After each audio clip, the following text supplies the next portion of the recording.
My girlfriend invited her ex to draft night at my condo and then, without any hesitation, told me, "If you're uncomfortable, just leave." So I moved the entire party with one message and gave her 30 days notice to find a new place, which she did not take well at all. And yeah, sup Reddit, grab a snack because this one's a ride. So here's the deal. I'm Ethan, 32, male, and I'd been with Nicole for 2 years, and about 6 months into the relationship she moved into my place, and I genuinely thought we were solid. We had a routine that worked, we shared the same friend group, and I was dumb enough to tell myself that the little red flags I noticed along the way were just quirks and nothing more. Then, on one random Tuesday, she opened her mouth and said something so casually that it basically nuked our entire relationship in about 30 seconds. Let me walk you through it. I own a 2-bedroom condo in Austin, with a balcony just big enough for my smoker and 4 mismatched lawn chairs. A place I bought back in 2019 when mortgage rates were still survivable. Nicole moved in 2 years ago and paid a flat amount toward utilities, nowhere near market rent, and at the time it seemed like it worked, or at least I thought it worked. Our friend group has been running a fantasy football league since college. 12 people who are all completely convinced we actually know ball.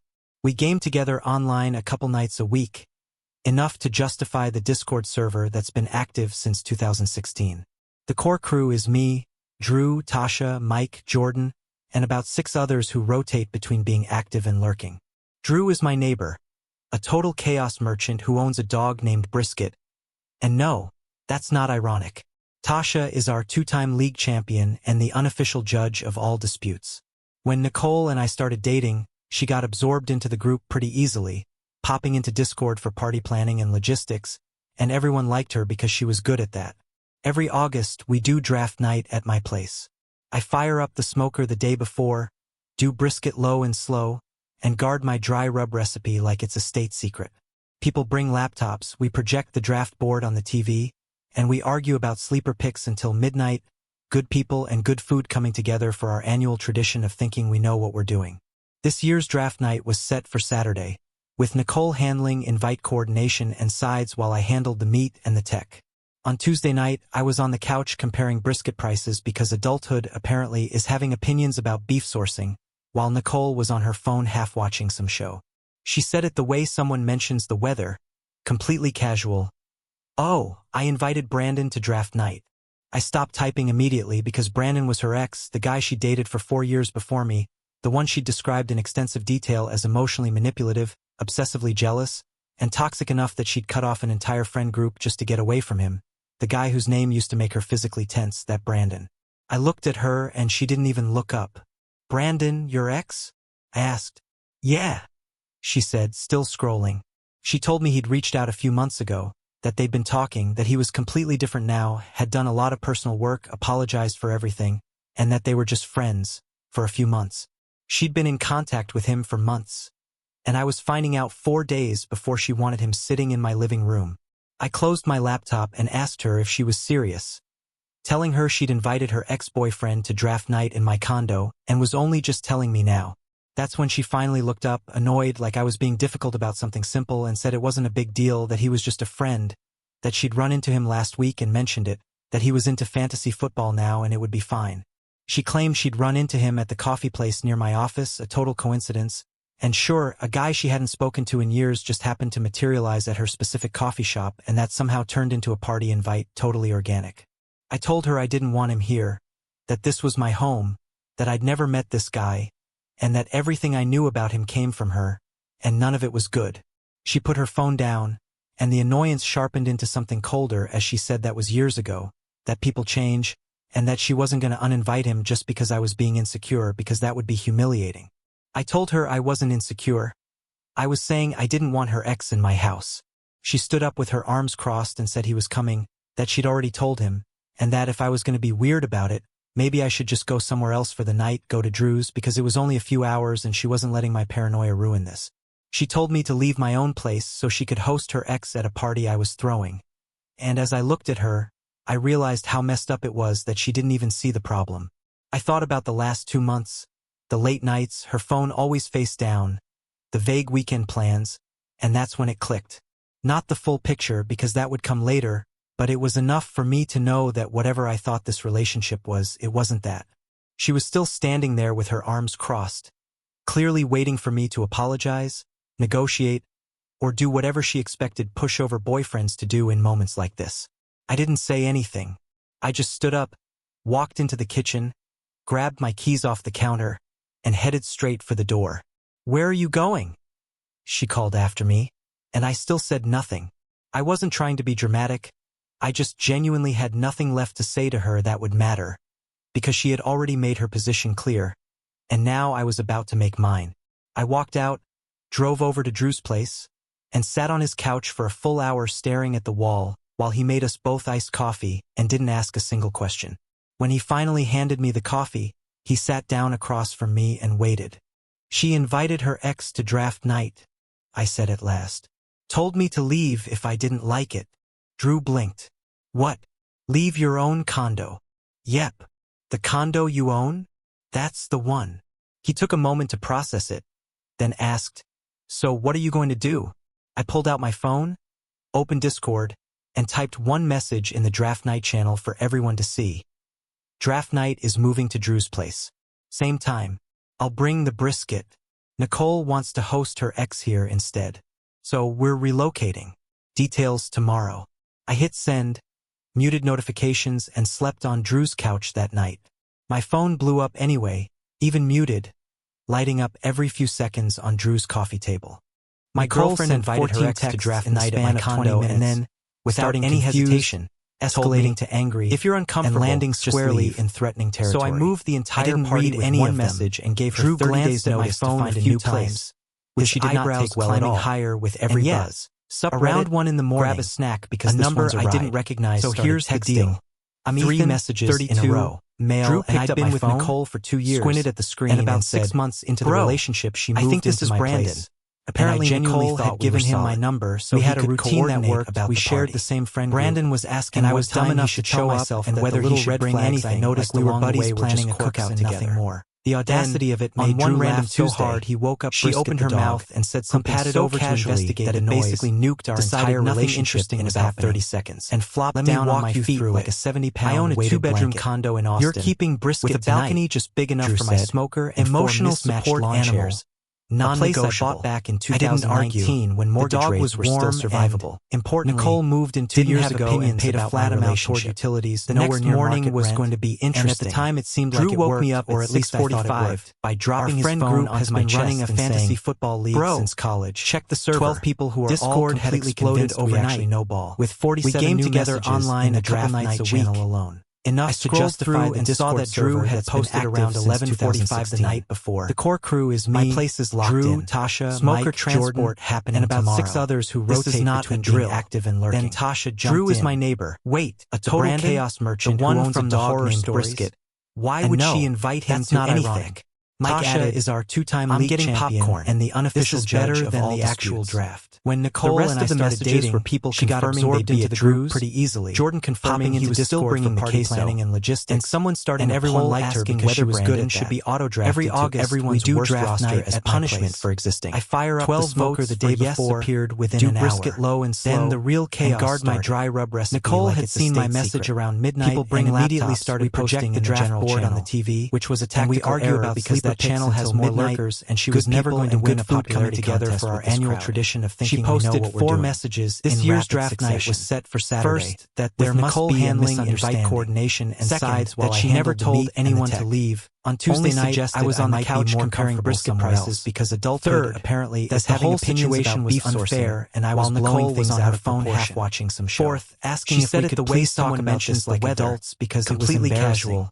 The responses I were invited not Brandon to sympathetic. draft night. Mike I stopped replied typing with a single immediately thinking because emoji. Brandon was her ex, Jordan the guy she asked dated if for she'd 4 also years be before me, providing snacks, the one she at the described new in extensive intimate detail gathering. as emotionally Someone I didn't manipulative, even recognize obsessively posted jealous, a meme of and a toxic woman enough being that she cut escorted off out an of a entire building. friend group just to Then get away Tasha from him. did what The guy Tasha whose always name used to does. make her physically She tense, pinned that my Brandon. original message I and looked added at a her mod and note. she didn't even look up. For context, Brandon, Ethan your was ex? asked to leave his Asked. own condo so Yeah. Nicole could host She her said, ex. still He scrolling. declined and She told me he'd relocated reached the out a few event. months ago. That's the that whole they'd been talking, that he was completely different now. Nicole had done a lot of personal work, apologized posting for 3 more times, and that they were just friends was taking sides for a few months, and whether the mods were really going to let one person's narrative dominate the server. And I was finding out 4 days responded before with a single message sitting in my living room. This is your warning. I closed my laptop, stay on topic if she was serious, take a break from the channel, telling her she'd invited her ex-boyfriend to draft night in my condo, and was only just showed me another set of DMs. That's when she finally looked up. Brandon had somehow found Drew's username simple, probably it wasn't a big deal, that he was just trying to recruit him as a neutral party. That she'd run into him last week and mentioned if there was another side to the story and whether Drew thought Nicole was being treated fairly. She claimed she'd run into him at the coffee place near my office, a total just leaving the guy on read like a guy she hadn't spoken to in years. I handed Drew his phone back and shook my head. Coffee shop. Tasha's a legend, turned into a party invite, totally organic. And she's been running that server. I told her I didn't want him here since 2018. That this was my home, which meant Nicole never met this guy.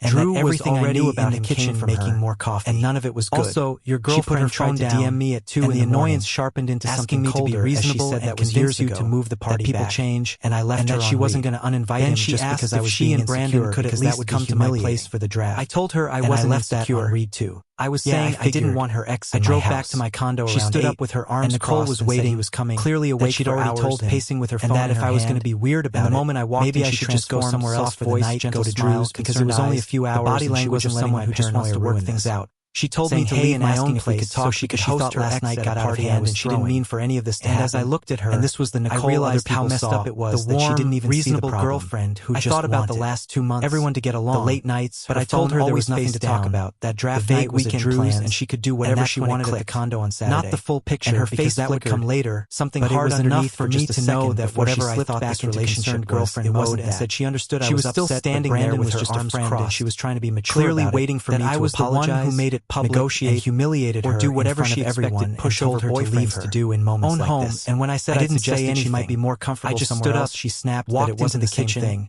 And when I said it was exactly the same thing, she stared at me straight for the door.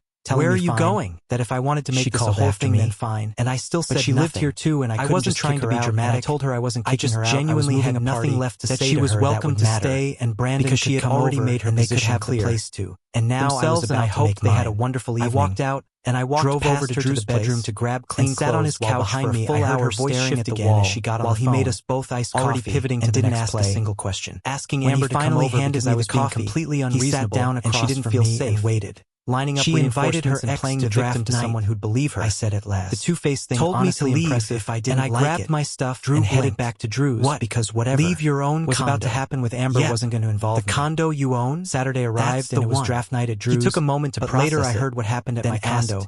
Pieced together what are you going to do? Haley, who was still talking to Nicole then, opened Discord, and from Drew, who got an unhinged one message in the draft night channel Nicole had decided to host anyway. Setting up the living room like a party was happening with bowls of chips and a vegetable tray and everything arranged. Nicole wants to host her in a group chat for work. So friends that she was hosting a low-key get-together with good snacks. I hit send and nobody came. Muted notifications because they had other plans or Drew's desperation or both. My phone blew up anyway. People were obviously even muted. But she committed so every few stayed out, and Brandon showed up early, 2 hours early, sitting on my couch eating my chips at 4:30 waiting for a party that was never going to happen. And the first hour was fine with Nicole in hostess mode keeping conversation going and probably still convinced people would show up, but by 6 Brandon got antsy, checking his phone, looking at the door, asking when the rest of the group was arriving, and she told him some people might be running late, and he asked how late since the draft started at 7, and she said there might have been schedule changes, and around 7 the draft officially started at Drew's where everyone actually was. While Brandon sat in an empty living room with a vegetable tray and started texting Drew, messages Drew later showed me that were pure gold, asking at 7:12 if there was another location, at 7:34 whether people were coming to her place, or at 7:58 if the draft was happening somewhere else because nobody was there, and Drew didn't respond, just left them on read. And back at the condo, Brandon eventually asked Nicole if this was the party, and she tried to play it off as a miscommunication and suggested they could still have a nice evening, just the two of them, which confused him because he thought it was a whole group thing with 15 people.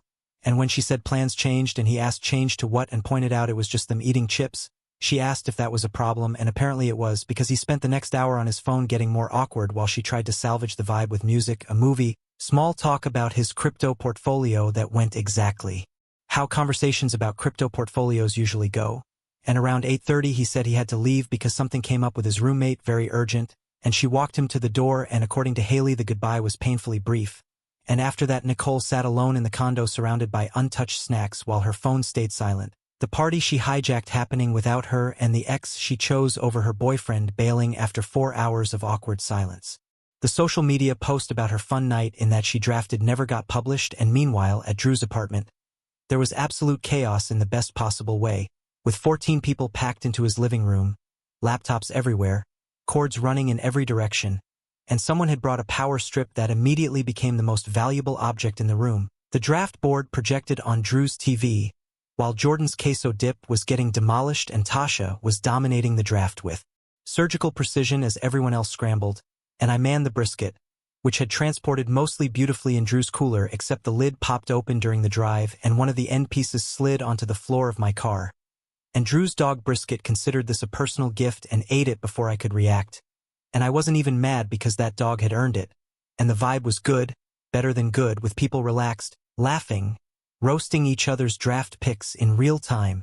Mike's headset still echoing while he took the mockery in stride, Jordan claiming his queso recipe was a family secret while 3 people immediately started trying to reverse engineer it, and around round 4 Drew's Wi-Fi decided to have a moment, the connection dropping for about 90 seconds, and when it came back the autodraft had selected a kicker for me in the 4th round, a kicker, and the room erupted. Mike laughed so hard he choked on a chip. Drew apologized profusely while also clearly finding it hilarious, and I'd have to live with this for the entire season as the nickname started immediately, Kicker King, someone calling me from across the room, and within 10 minutes Tasha had changed my Discord handle to round 4 kicker, Mike suggesting we make it a rule that whoever finishes last next year has to draft a kicker in round 4 as punishment, the vote passing unanimously, and Drew's Wi-Fi had achieved what Nicole couldn't, actually ruining something for me. But honestly, it was funny enough that I didn't care, and around 9 someone's phone buzzed, then another, then mine, as Nicole had posted in the general channel again a long message this time, writing that she was really hurt by how this was handled, that she'd always tried to be a good partner and friend to the group, that all she did was invite someone to a party and now she was being treated like a villain, that she thought we were all adults who could handle that she believed there had been manipulation happening behind the scenes, that she wasn't going to defend herself anymore and just wanted us to know her side. And the room went quiet for about 3 seconds because everyone had seen it at the same time. Jordan, who's generally the peacemaker type, saying, "I mean, should someone maybe check on her? This seems like a lot." While Tasha didn't even look up from her laptop and told him she told him to leave his own condo for her ex. He left. Now she's upset the party happened without her. That's the whole story. And Jordan nodded slowly and said, "Yeah, okay. Fair point." And then Tasha unmuted her mic on the voice chat we'd been running in the background and said, "I'm deleting that message. It's off topic for the channel and we're in the middle of a draft. If anyone has questions about the situation, you can DM me, but this isn't the place." And she deleted the message. Then she posted a meme of a dumpster on fire with the caption, "Anyway." And Drew started laughing. Mike started laughing.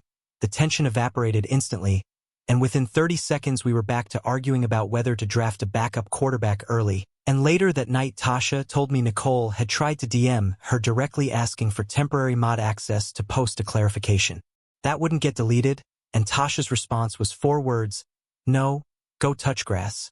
And then Nicole asked if Tasha could at least present both sides fairly in the server, and Tasha replied, "There's one side. You told your boyfriend to leave his house for your ex. That's the side."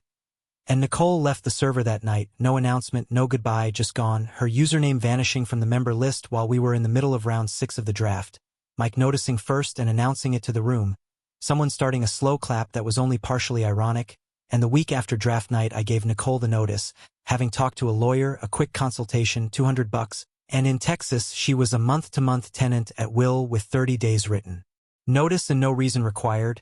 And he emailed me a template, simple, and I set the move-out date for October 15th to give myself time to arrange the locksmith and coordinate around my work schedule. And I printed the notice on a Sunday evening and handed it to her while she was watching TV, and she asked, "What's this?" And I said, 30 days notice. You need to find a new place by October 15th.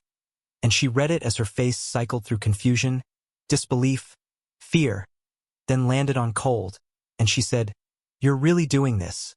And I said, "You told me to leave my own place for your ex. Then you tried to turn the friend group against me." "Yeah, I'm doing this." And she said, "I could fight this. I have rights." And I told her, "You have the right to 30 days. After that, you're trespassing."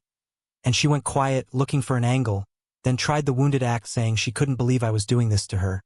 that after everything she made one mistake and now I was throwing her out and asking if I knew how that made her feel. Classic used to work on me, and I told her, "You have 30 days. That's more than fair." And the softness vanished as she smiled and said, "Fine, but you should know I've already talked to my sister about this. She knows HR people at your company, and this could get uncomfortable for you professionally, and you're threatening my job because I'm ending the lease, and I'm just letting you know there are other ways this could play out." And then she went to the bedroom, leaving me standing there stunned before I texted Drew and told him she just threatened to contact my HR, and his response was, "LMAO with what? Being a homeowner? Let her try, bro." And he had a point, but about a week later my manager pulled me aside and said, "Hey, got a weird email from HR. Something about a hostile domestic situation and concerns about your stability. You know anything about that?" And I explained in 30 seconds: breakup, eviction notice, ex not taking it well, and he nodded and said, "Yeah, figured. HR said it was vague and didn't allege anything actionable, filing it as a non-issue." And that was it. She'd actually done it, and it amounted to nothing, and here's where it gets petty because the next 3 weeks were a Cold War. Nicole didn't do anything obvious enough to be actionable, but she made sure living with her was as unpleasant as possible without crossing into territory I could point to, with passive-aggressive comments about how some people can't handle difficult conversations, long silences when I entered rooms, cabinet doors left open because she knew it annoyed me, the last of the coffee used and not replaced, the thermostat adjusted to temperatures she knew I hated, small things, death by 1,000 paper cuts, and then the Wi-Fi incident happened because I came home from work one day to find the network name had been changed to Ethan is a narcissist and the password had been reset to something I didn't know. All my devices kicked off. I couldn't work from home, couldn't game, couldn't even stream anything on my own TV in my own condo. And when I asked her for the new password, she smiled sweetly and said she'd write it down somewhere and then conveniently forgot for 3 days. So I ended up tethering to my phone like some kind of animal until she finally remembered it. And she also started inviting Amber over constantly, Amber who clearly believed every word of Nicole's version of events. Amber who looked at me like I was something unpleasant she'd stepped in, and they'd sit in the living room talking loudly about how some men can't handle strong women and emotional immaturity is epidemic, and I'd retreat to my room and put on noise-canceling headphones, and the pettiest move came in week 3, the headset incident, because I have a nice gaming headset, limited edition, pre-ordered, waited 3 months for release, tracked the shipping daily, noise-canceling, great mic quality, comfortable enough to wear for hours, and it lives on a stand next to my PC, and one day I came home from work and it was gone, and I found it in her room sitting on her desk like it belonged there, and next to it was a sticky note that said, "Birthday gift 2022. Taking it when I go," and my birthday is in March. She moved in September. The headset released in November of 2023. The timeline didn't work. She knew it didn't work. She was just betting I wouldn't have receipts, and I didn't argue with her. I just went to my email, found the order confirmation with my name and payment info and delivery date, and forwarded it to myself so I'd have it ready when needed. And then I went to Drew's apartment and said I needed to store something there for a couple of weeks, and I told him the headset, and he said, "How'd you know?" And I said, "Because you're holding the headset." And yeah, I put it on his shelf behind some books where it wouldn't be obvious, and the next day Nicole noticed it was gone from her room, and she didn't say anything directly, just gave me this long evaluating stare over breakfast like she was recalculating something, and the fake birthday claim was never mentioned again, and on day 22, with 8 days left on the notice, I was just trying to fix my Netflix recommendations which had gone completely insane, reality dating competitions, couples therapy documentaries. My algorithm convinced I was deeply invested in whether some guy named Chad would find true love on a tropical island, and I figured Nicole's watch history was bleeding into my recommendations, so I logged into my account settings to fix it, because we still shared the account since I hadn't had the energy to deal with administrative tasks. While living through a Cold War, and that's when I saw the activity log, because Netflix tracks everything, what profile watched what, when, and on which device, and I'd never looked at this screen before, but it was all there in brutal detail. And Nicole's profile showed viewing sessions at times that didn't match where she was supposed to be, 2 episodes of some drama at 11 at night on a Wednesday back in March. And I remembered that night because she'd said she was staying at Amber's since. They had an early brunch thing the next day, but the device wasn't Amber's TV, it wasn't Nicole's laptop or tablet either, and the device was listed as Brandon's Fire Stick because Netflix pulls device names from your Amazon account, so Brandon had literally named his streaming device after himself, a genius move that honestly really helped me out, and I stared at my phone screen for a very long time, scrolled further back, saw more sessions in February, January, December, going back almost 8 months, always the same device name, always on nights she told me she was somewhere else, gym nights, girls' nights with friends, sister visits, work events, and every excuse she'd given me for the past year. Every story about where she was going had apparently been a lie. The recent reconnection she described, the one she claimed happened a few months ago after a coincidental coffee shop encounter, was at least 8 months old, which meant the coffee shop thing was staged. The he's changed narrative was rehearsed, and the whole thing was a production because the draft night invitation wasn't impulsive at all. The party was supposed to be her soft launch, a way to introduce him as just a friend, get everyone comfortable with his presence, so when she eventually made the switch the timeline would look natural, and she wasn't just entitled. She was running a long con and she'd gotten sloppy because she didn't think I'd ever look at something as mundane as streaming account settings, and I didn't confront her that night. I sat on the information for about 18 hours, and the next evening she came home from the gym around 8, all cheerful energy and good vibes, said hey while dropping her bag, told me she was thinking we could watch something tonight and clear the air a little. The audacity of standing there offering a peace gesture while the evidence was sitting in my phone, and I said sure, let me pull up Netflix, grabbed the remote, opened the app, navigated to account settings, found the Manage Devices page and let her see what I was looking at, and she asked what are you doing, still casual and still oblivious, and I said just checking something, scrolled to the device list and let her eyes land on the line that said Brandon's Fire Stick, last active yesterday, and asked when did we add that device to the account, and the casualness evaporated as I watched her face change in real time, her smile freezing, color draining, the whole act falling apart, her mouth opening and closing before she finally said I can explain that, and I said can you, because according to this activity log you've been watching shows from Brandon's apartment since at least January. That's 8 months of gym nights that apparently happened at your ex-boyfriend's place. 8 months of lies, and she shook her head slowly but didn't have a rebuttal because the data was right there on the screen, and I said 8 days, the notice stands, then walked out, slept at Drew's again and told him the full story, and he listened, shook his head and said bro, that's insane about 4 times, and when I came back to the condo the next morning to grab some clothes Nicole had already started packing, no more passive-aggressive comments, no more Amber visits, no more Cold War tactics, just boxes appearing in the living room and slowly filling up with her stuff as the countdown neared its end. And move-out day came on October 15th. With everything already worked out with my building's property manager Carlos, who'd been running the place for 12 years and agreed to be present as a neutral witness, told me it was smart and prevented problems, and I'd arranged to have the locks rekeyed immediately after she left, paid extra for same-day service because I wasn't taking any chances. Nicole scheduled the moving van for noon and her sister Amber was helping. Drew offered to be there too, but I told him to stand by at his place because I didn't want a spectacle, just wanted it done. Spent the morning at Drew's pretending to watch TV, and around 11 Carlos texted that she was there with the van and loading now and he was keeping an eye on things. I waited, walked Drew's dog, had another cup of coffee, and at 12:45 Carlos texted again saying almost done. She tried to take the smoker from the balcony and he told her it wasn't hers and wasn't leaving the unit. She argued for about 10 minutes then gave up. Everything else went fine. Of course she tried to take the smoker. The same smoker I'd had for 3 years before I met her. The centerpiece of every draft night. The thing that made brisket for dozens of events she'd attended as my guest. And at 1 Carlos confirmed the van had left. I walked back to the building and found him in the lobby holding a new set of keys. Locks are done, he said. She returned her copies and everything was settled. He asked if she gave me any trouble and aside from the smoker thing, not really. Her sister muttered about lawyers and karma the whole time, but that was just noise. The actual move went fine and she signed the inventory acknowledgement. I thanked him and went upstairs to a finally quiet condo, walked through each room cataloging the absences while Drew's dog Brisket sniffed every corner like an inspection. Before settling onto his favorite spot on my couch, the headset was back on its stand because Drew had returned it that morning. Everything that was mine was still there and everything that was hers was gone. And the first thing I did was open my laptop, go to Netflix account settings, scroll to Manage Devices and see Brandon's Fire Stick still sitting there like a digital artifact of betrayal. Clicked remove and watched it disappear, then changed the password and removed Nicole's profile.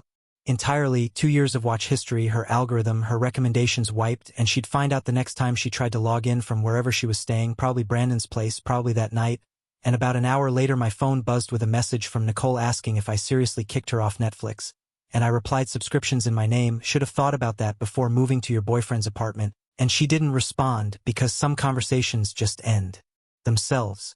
I texted Drew, she's out, smoker survived, come over whenever, and he showed up 20 minutes later with a pizza and 2 drinks, and we sat on the balcony eating, and for the first time in 2 months I felt like I could actually breathe, and the aftermath came in pieces over the following weeks, mostly through Tasha, who had sources everywhere. Nicole moved in with Brandon, and Tasha showed me the screenshot during a gaming session that Haley had forwarded from Nicole's Instagram story. Since deleted, a cramped bedroom with boxes stacked in the corner captioned "New Chapter. Say me," with a sparkle emoji. The room clearly a converted den with no closet and no windows. Brandon's crypto setup visible in the background with 3 monitors showing red numbers and a whiteboard with HODL written on it. That's his bedroom, Tasha said, which he shares with her now in an apartment he also shares with 2 roommates. Drew pulled up Brandon's LinkedIn on his phone, and his job title was Independent Digital Asset Strategist, and his last actual W-2 employment was 3 years ago. She left your condo for that, Drew said, shaking his head. A guy who calls losing money a strategy. Nicole was now the primary earner in a household of 4. The salary that used to fund her shopping trips was now covering rent for 3 other people, one of whom spent his days watching numbers go down and calling it patience. She's miserable, Tasha added. Haley said she tried to complain about the living situation last week, and Amber told her to figure it out because she wasn't taking her in.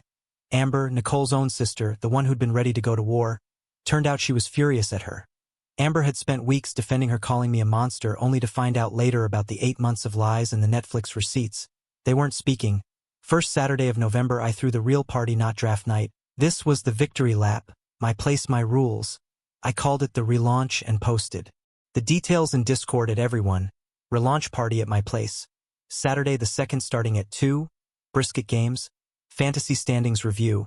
Bring whatever you want. 1 house rule, no exes. If you've dated someone in this server, don't bring them. See you there. RSVPs came fast.